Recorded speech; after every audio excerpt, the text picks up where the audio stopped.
Hello friends, welcome to Rankers Career Point. मैं हूं रवि। पिछले क्लासेस में हमने आपको आरएल सीरीज़, आरसी सीरीज़ ये सारे सर्किट्स पढ़ा दिए। सिर्फ आरएलसी सीरीज़ रह गया है। उससे पहले हम एक आध दो इस पे छोटा न्यूमेरिकल देख लेते हैं। हमने आरएल सर्किट लिया है, उसमें वोल्टेज और करंट इक्वेशन हमें पता है। बाकी जितना हम चीज़ इससे फाइंड आउट कर सकते हैं, जितनी क्वान्टिटी को फाइंड आउट कर सकते हैं, ट्राई करते हैं कि क्या क्या इससे हम लोग ज्ञात कर सकते हैं। ठीक है ना? तो इस क्वेश्चन को लगाते हैं, चलिए देखते हैं। सबसे पहली बात तो हमें ये देखना है यहाँ पे कि वोल्टेज और करंट के बीच में फेज डिफरेंस कितना है। क्योंकि करंट को भी +2π/3 रखा है, वोल्टेज को भी +5π/3 रखा है। तो इसमें से कौन सा ज़्यादा है, कौन सा करंट है, कौन सा कम है, कौन सा लीडिंग है, कौन सा लैगिंग है, सब कुछ बताना है, सारा नेचर बताना है। तो सबसे पहली बात तो हम ये जान लें, पहले ये पाई में दे रखा है तो इसको हम लोग एंगल में कैलकुलेट करें। तो पहले हम लोग देखते हैं थीटा वी, मतलब वोल्टेज वाले का एंगल देखते हैं। 5π/3 का मतलब क्या है? ये आपका पाई की वैल्यू 180 होती है 6। अगर हमारा ये इसकी वैल्यू कितनी है 180, और 180 को आप 6 से डिवाइड करेंगे तो आपका कितना आ जाएगा? 180 को अगर आप 5 है आपके पास और पाई है, उसके बाद आपका 3 है, तो 5π/3, सॉरी यहाँ पे 6 है, ठीक है ना? आप इसको जब 6 से डिवाइड करेंगे तो कितना आ जाएगा? 150 डिग्री। सिमिलरली अगर थीटा आई की मैं बात करूँ तो कितना है? 2π/3। तो ये कितना आ जाएगा भाई? 120 डिग्री। अब ये वोल्टेज और करंट का फेज डिफरेंस है। मतलब हम एक रेफरेंस लेते हैं, यहाँ से वोल्टेज और करंट देख लेते हैं कहाँ कहाँ पे है। वोल्टेज ज़्यादा पे है और करंट कम पे है। ये मान लीजिए ये करंट का है थीटा आई, ये मान लेते हैं वोल्टेज का है थीटा बी। तो ये कितना होगा? तो मैक्सिमम में से मिनिमम वाला घटा देंगे, चूँकि ये रेफरेंस क्वांटिटी है हमारा, दोनों लीडिंग है, रेफरेंस से दोनों लीड कर रहा है, प्लस में है। तो यहाँ पे है 120, यहाँ है आपका पूरा 150, तो ये वाला कितना बचेगा? 30 डिग्री। मतलब जो हमारे पास करंट की वैल्यू है और जो हमारे पास वोल्टेज की वैल्यू है, करंट और वोल्टेज के बीच का एंगल कितना है? 30 डिग्री।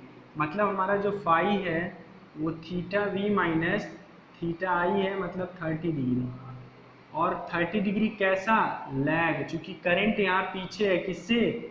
वोल्टेज से। देखो वोल्टेज यहाँ है, करंट यहाँ है, तो करंट पीछे है वोल्टेज से, तो लैगिंग। ठीक है ना? तो सबसे पहले तो आपको पूरे क्वेश्चन से यही कैलकुलेट करना है। तो नेचर अगर आपसे पूछेगा, अब यहाँ पे अगर हमें सबसे पहले पावर फैक्टर निकालना हो, तो आप कहेंगे P F is equal to cos phi. क्या लिखेंगे? P F is equal to cos phi. तो कॉस 30 की वैल्यू कितनी होती है भाई? कॉस 30 की वैल्यू कितनी होगी? √3/2।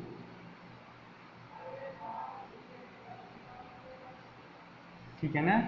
√3/2, ये अप्रॉक्सीमेटली 0.866 आएगा, 0.866। तो ये तो कॉस फाई की वैल्यू हो गई। पावर फैक्टर हमें मिल गया। पावर फैक्टर का नेचर कैसा है? लैग। ये सब आपको क्लियर होना चाहिए।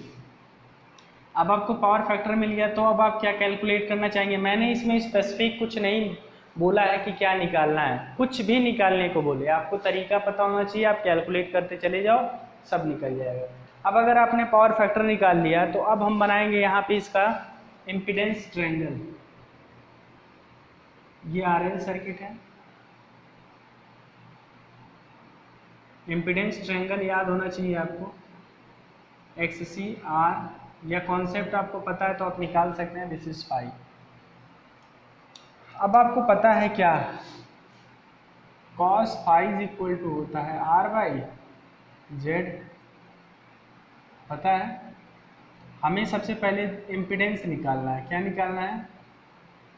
इम्पीडेंस। तो इम्पीडेंस निकालने के लिए Z is equal to total voltage upon total current. तो टोटल वोल्टेज 10 और टोटल करंट कितना? 5 कट करके कितना आ गया? 2 ओम। कितना आया? 2 ओम आया। मैक्सिमम वैल्यू हमने रख दिया।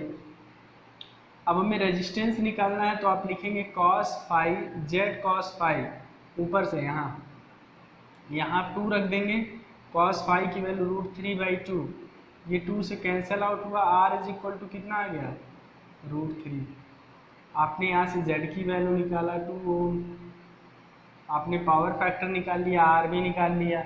अब अगर इतना मिल गया तो अब देखिए क्या हमने Z इज इक्वल टू पढ़ रखा है, Z is equal to √R² XL²। तो यहाँ हम लिख सकते हैं Z² is equal to R का स्क्वायर प्लस XL का स्क्वायर। तो Z की वैल्यू कितनी है, 2 का स्क्वायर करेंगे मतलब 4 हो जाएगा सीधे, इज इक्वल टू R हमें पता है तो यहाँ 3 हो जाएगा XL। तो XL की वैल्यू कितना आ जाएगा, 1। XL की वैल्यू कितनी आ जाएगी, 1 ओम। कोई डाउट है किसी को इसमें?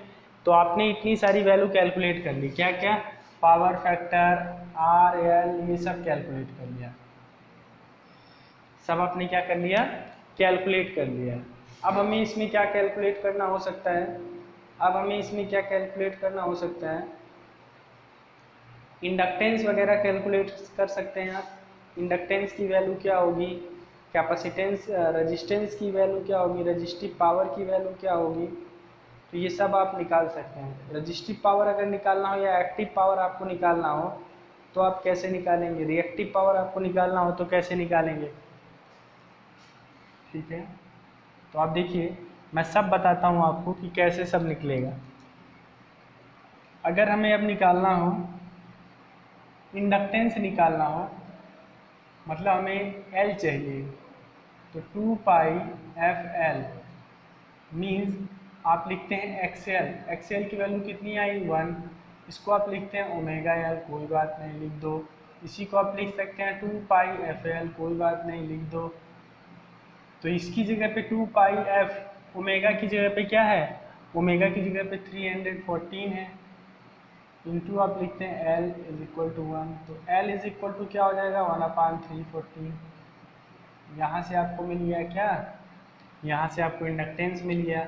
अब देखिए हमें एक्टिव पावर निकालना है, कौन सा पावर, एक्टिव पावर। तो एक्टिव पावर निकालने के लिए P is equal to VI cos phi लगा लीजिए, या I² R लगा लीजिए। I² यहाँ ध्यान रहे RMS वैल्यू होगा, तो 5/√2 का स्क्वायर इंटू R की वैल्यू कितनी आई है भाई, R की वैल्यू 3 आई है, तो ये हो जाएगा 25/2 इंटू √3, ये हो जाएगा एक्टिव पावर। आप इस मेथड से भी सॉल्व करिए, देखिए V की वैल्यू RMS में रखना है तो 10/√2, I की वैल्यू RMS में रखना है तो 5/√2 cos फाई, cos 30 की वैल्यू √3/2, तो भी आपका 2 5, ये हो जाएगा 25√3/2। वही चीज़ यहाँ आया, वही चीज़ वहाँ आया है, तो अब चाहे ये तरीका लगाओ चाहे वो तरीका लगाओ, सही है। तो आपने एक्टिव पावर कैलकुलेट कर लिया।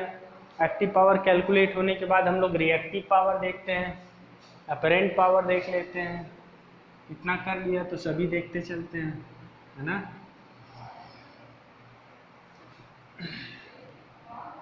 Q इज इक्वल टू क्या हो जाएगा, Q इज इक्वल टू क्या हो जाएगा भाई, Q इज इक्वल टू वही है, cos फाई की वैल्यू सिर्फ चेंज हो जाएगी, cos फाई की वैल्यू √3 भी है आपका 5/√2, 10/√2 और साइन 30 डिग्री 1/2, क्या जाएगा 1/2, मतलब 25/2, इसकी वैल्यू आ जाएगी Q की। अब आपको S निकालना है तो S VI निकाल लीजिए। V की वैल्यू कितनी है 10/√2, I की वैल्यू कितनी है 5/√2, मतलब 50/2, 50/2 केवल, ठीक है ना। नो डाउट आपको ये सारी चीज़ें क्लियर हुई होंगी, ठीक है, समझ में आया होगा अच्छे से। तो किसी भी RL सर्किट या RC सर्किट का कोई भी न्यूमेरिकल दे करके, कोई भी इस तरीके का सर्किट दे करके इतनी चीज़ें पूछी जा सकती हैं। जितना मैंने आपको यहाँ कैलकुलेट कराया है इतनी चीज़ें आपसे पूछी जा सकती हैं, कुछ भी इसमें से पूछा जा सकता है। अब आप सिर्फ रिएक्टिव पावर निकालना चाहें निकाल लेंगे, सिर्फ आप जो है अपरेंट पावर निकालना चाहें निकाल लेंगे।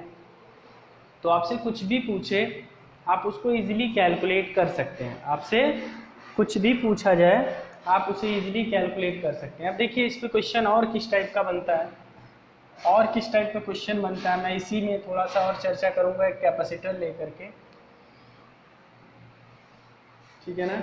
मैं इसमें और ज़्यादा एक्सप्लेन इसी तरीके का सेम क्वेश्चन एक कैपेसिटर का भी ले सकता हूँ, बट कोई मतलब नहीं है। यहाँ पे मान लीजिए सी है, यहाँ पे आपके पास है 3 वोल्ट, यहाँ है 5 वोल्ट। अब आपसे पूछेगा कि यहाँ का वोल्टेज टोटल वोल्टेज कितना होगा, तो टोटल वोल्टेज मतलब V इज इक्वल टू आपको मैंने पढ़ाया under root VR square plus VC का स्क्वायर। तो यहाँ हो जाएगा 3 का स्क्वायर प्लस 4 का स्क्वायर कितना हो जाएगा अंडर रूट 25, आंसर कितना आ जाएगा 5 वोल्ट। तो इस तरीके से आपको क्वेश्चन इसमें पूछा जा सकता है, इस तरीके से आपसे क्वेश्चन पूछा जा सकता है। आर सी की कोई वैल्यू नहीं दिया होगा, सप्लाई कुछ भी नहीं दिया होगा, सिर्फ यहाँ 3 वोल्ट या 4 वोल्ट ऐसे ही नॉर्मल सा क्वेश्चन आ सकता है, ठीक है ना। अब इससे क्या हो सकता है, आपको वोल्टेज और करंट का इक्वेशन बनाने को भी बोल सकता है, किसी भी तरीके से कुछ भी अगर इम्पीडेंस वगैरह दे दिया तो एक दो क्वांटिटी और दे करके क्वेश्चन को और बढ़ा सकता है। तो आपको कंफ्यूज नहीं होना है, अगर यहाँ इंडक्टर होता तो भी आप यही फॉर्मूला लगाते, बस यहाँ VL रख देते, ठीक है ना। इंडक्टर हो या कैपेसिटर हो, किसी भी सिचुएशन में आपका आंसर फिलहाल तरीका वही होने वाला है, तरीका वही होगा, आंसर आपके बदल सकते हैं, आप अपने तरीके से उसको डील कर सकते हैं। तो ये सारी चीज़ें आप जो है फिलहाल ध्यान में रखेंगे, इसको कैसे हमें लगाना है। अगर आपको इसमें कहीं पर ज़रा सा भी कोई डाउट होता है तो आप हमें कमेंट सेक्शन में कमेंट करिए, अपनी प्रॉब्लम्स को शेयर करिए, हम उसका सॉल्यूशन ज़रूर देंगे फिलहाल। तो अभी अगर वीडियो पसंद आ रहा हो तो वीडियो को लाइक शेयर और चैनल को सब्सक्राइब करना ना भूलें। फिलहाल आज के लिए इतना ही, थैंक यू सो मच।